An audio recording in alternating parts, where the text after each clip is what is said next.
Okay, welcome back for video 2 in the series. So we are on the landing page, and what I'm going to do is take us right back to where we ended last time. So we're in the devices section, which you have 3 categories: mobile devices, application library, and assistive devices. And what we're going to do is go ahead and click on the applications library section. What you're going to see when we come into each one of these sections is that they are similarly formatted, and the information is presented in the same way for consistency. That way the users become comfortable with the way the website is laid out and how they can view and access information. So again, we have a brief description about what users will find in the application library. We also have our featured application section, just as we did with the devices. Then if we scroll down, the devices are presented in alphabetical order, similarly to the devices as well. So what you will get here is, again, a similar experience. Again, if you were to click on Vision, for example, and hit Apply, you would pull up applications that were specific to Vision. Again, if you were to click a specific application,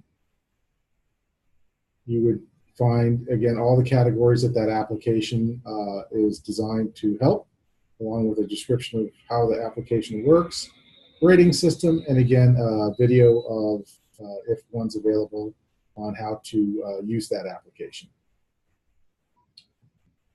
I'm going to go back a second. Again, and just demonstrate the filtering again. So if I were to click speech, hit apply, you'll see that the application's changed.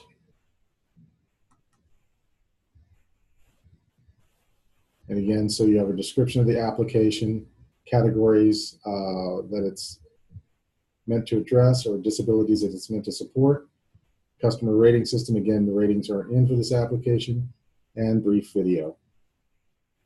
Scrolling back up, I'm going to take us back to the device directory page. And now we're going to take a look at assistive devices. Again, same thing, talking about what you will find in the assistive devices library, featured devices, and again, scrolling by alphabetical order the devices that are loaded into that page. Sorting by disability. Again, you're going to bring your top devices up based on the filtering that you selected. Click on the device. And again, description of the device, categories that it's intended to support, ratings, if there are ratings for that specific product in the library, and videos. And I don't think I clicked on the videos before, so let me do that now just to show you that the integration with the videos is seamless.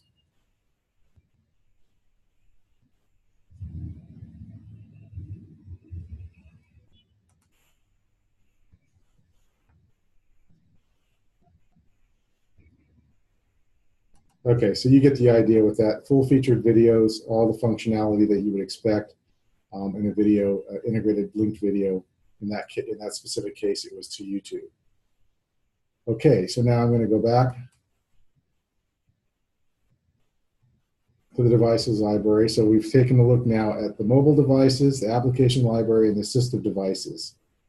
So what I want to do now, while there's still time in this 5-minute video, is do a quick review of the resource library. So again, remember, there's a number of ways that users can get to the various sections of the website.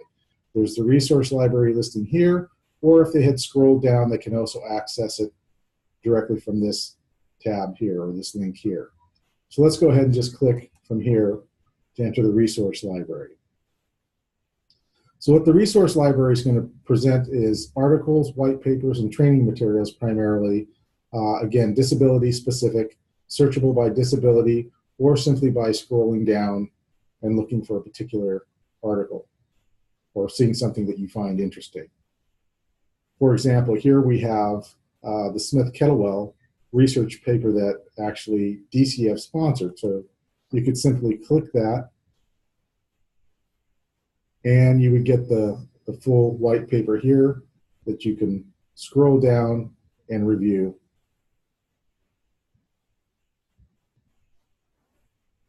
So again, this is a pretty powerful tool. We're going to go back. So that was an article that's actually loaded on the site versus, let's go down and let's see about this article here. This is an article on writing, traveling, and living with multiple sclerosis. So we click on that. Again, you're going to get a little bit more information on the article, what categories it's intended, what areas of interest it might fit. And again, you can simply click the link and it's going to shoot you out specifically to the website with that article, which may also contain more information that may be a benefit for somebody with that specific disability. I'm going to click out of this and get back to the site. So I think you get the idea with that. Again, you can get related articles down at the bottom. And again, you're back at your menu. So let's go now. So that was the resource library. Let's go back to the home page for a second. And let's go with service directory from the top menu. So in the service directory, you're going to get the option of entering in, your address to pull up specific service providers in your area. When you land on the page, you're going to get presented with all of the service providers. And the way this is working is the last one in, I believe, is the one that's presented at the top. Again, so you'd scroll down, you get a complete listing of the service providers. And the way this is going to work is if you're a subscriber and you entered in your information, it would provide the service providers for the area that you live in. Well, let's just click on this to get an idea of how this is being displayed. So again, it's going to pull up the information. It's going to give you a brief description of what that service provider provides, what services they provide, and it's going to provide you with their contact information, their an integrated map, and a link to their website. So again, pretty seamless for the user. Again, the intent being on this site, as I mentioned before, is that as a user or caregiver, family member, or researcher, you should be able to come to this site and basically find information on a number of areas that may be of interest to you, whether it's a white paper, whether it's a device, whether it's an event, without having to go through a standard search on the internet, which is very time consuming if you don't really know what you're looking for. One section that we're going to add that isn't here now is kind of a frequently asked questions page, just talking about that very thing, about some questions that you may want to consider when you're beginning your search to find out about a specific disability. Let's say you're a family member of an elderly parent that's starting to lose their vision, and what things you might want to look at. Again, this is supposed to be your launching point, if not your final point, for all that type of information. So with that, I think I'm going to conclude this video, and we will start with video 3.